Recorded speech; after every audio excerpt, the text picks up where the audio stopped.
Entering the atmosphere in T-minus 10, 9, 8, 7, 6, 5, 4, 3, 2, 1.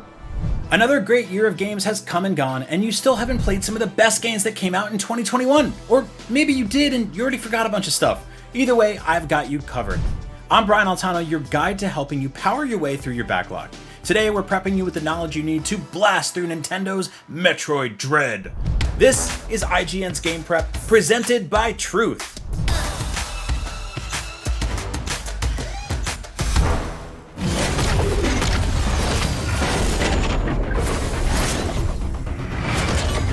HowLongToBeat.com states that Metroid Dread takes about 8.5 hours to beat. So if you want to find every missile upgrade and energy tank, that's going to be roughly 12 hours. So stay frosty, and whatever you do, avoid E.M.M.I at all costs. So let's get started with the most important part of any Metroid game, exploration.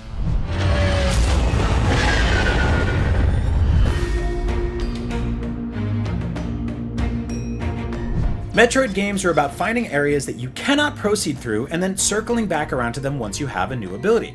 Dread is no exception. There are differently colored doorways, hazardous environments, and hidden paths that you can't access when you first find them, so make use of your map's marker tool to keep track of them for the future.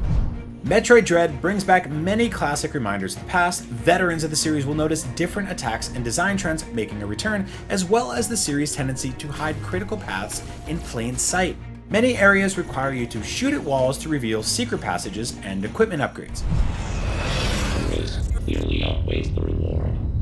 Check in on your map frequently to keep track of where you've been, your objective markers, and any pickups you may have passed without collecting. You'll also notice a pulsing icon in certain areas if there is a secret to be found there, which is great for completionists. When you unlock new abilities like the Charge Beam and you want to find any doors that unlock with it, you can have your map show you doorways of different types to help narrow down the areas that you haven't explored yet. Further into the game, you will unlock the Speed Booster ability, which will also allow you to execute a Shine Spark. What does that even mean? Well, I'm glad you asked. Give Samus a bit of a runway and press the left thumbstick to gain enough speed to engage the Speed Booster, allowing you to burst through Speed Booster blocks and basically anything else that stands in your way at high speed. Once you engage the Speed Booster, you can store the high speed energy by pressing down on the left thumbstick. Now Samus can move around for roughly 5 seconds at normal speed to line up a new trajectory before unleashing that stored energy in a straight line that will continue until she hits an obstacle. This is called a Shine Spark, and it can let her clear large gaps or access new areas. You can use Shine Sparks to do all sorts of technical and advanced movements, so head over to our Metroid Dread wiki on IGN.com to find out more. Uploading data.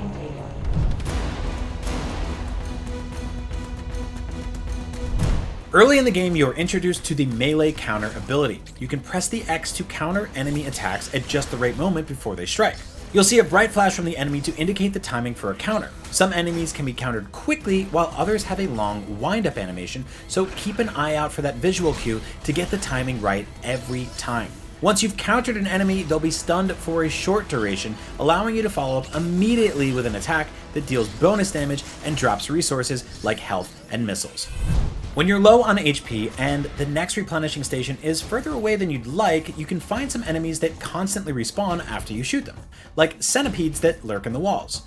If you take them out over and over again, eventually you'll get a reasonable amount of health and some missiles back.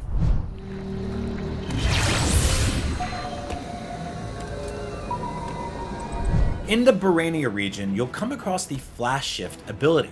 This lets Samus dash quickly in a horizontal direction, which is useful for traversing gaps and flashing past obstacles, but it can also be a vital tool to use during combat.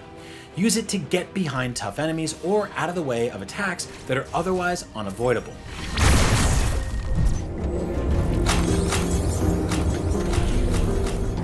Once you find your path on planet ZDR, you won't want to step away from the controller. Stamina is key to success here, so you'll need to be mentally and physically prepped.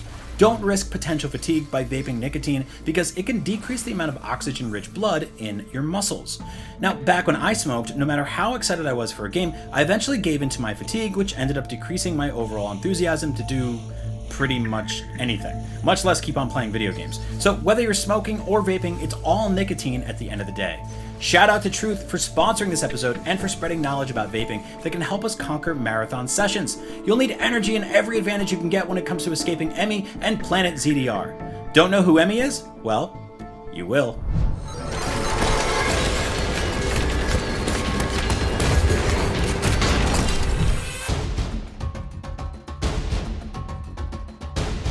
E.M.M.Is are creatures sent by the Federation to contain the X-Parasite, but they were corrupted and now have the sole focus of finding and executing Samus. There are 7 different E.M.M.Is on Planet ZDR, and they each patrol within a designated E.M.M.I zone, which are marked in gray on your map.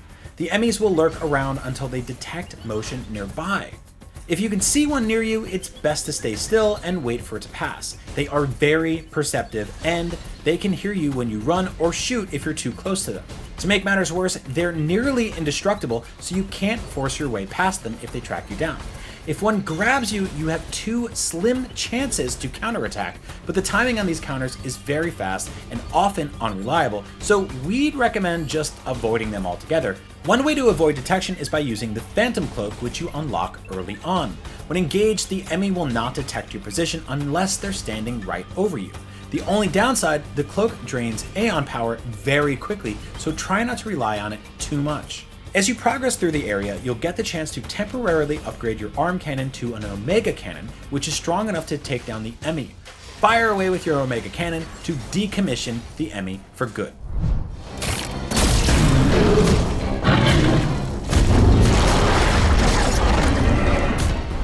The first boss you will encounter is the Corpius, a large, hulking creature with a scorpion-like tail.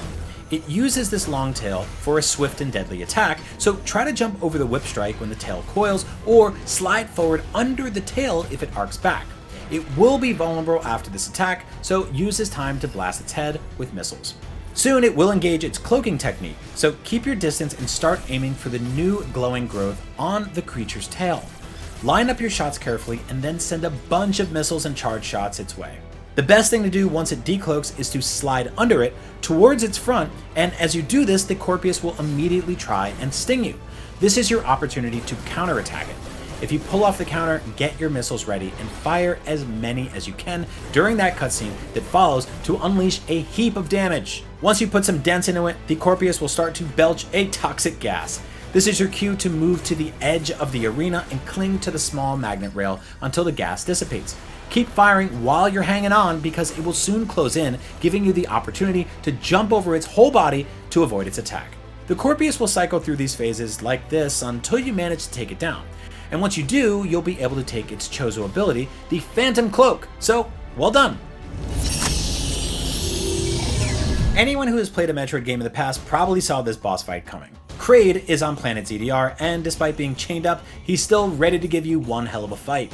Kraid will attack you by flinging a near endless supply of claws at you. Try to dodge around them or shoot them down with rapid fire attacks if you need some recovery items. Kraid will also start throwing fireballs and eggs at you, but keep in mind that you'll only be able to damage him by shooting his open mouth. You can prompt him to roar by hitting his face with a single missile or charge shot, then send a barrage of projectiles down his throat to damage him. After dealing enough damage, Kraid will destroy the platform you're standing on, making you fall to a lower level. Now you have to fight Kraid's 3 belly buttons? Okay, so this fight is wild. The middle purple one is his weak spot, which you can shoot to deal the most damage. Watch out for the purple blobs it shoots out though. You can dodge these easily by standing on the far left of the arena and jumping whenever they get close.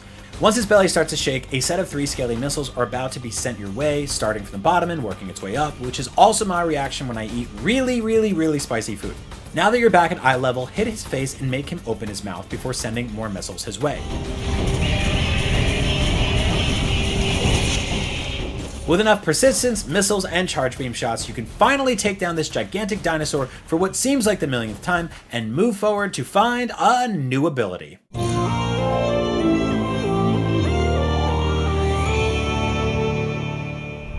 With our tips and tricks and through sheer determination, you'll get through Metroid Dread in no time. Thanks again to Truth for sharing their own pro tip to help us settle in for the long haul. To learn more, including how to quit, head to thetruth.com. For more on Metroid Dread, stay tuned to IGN.com.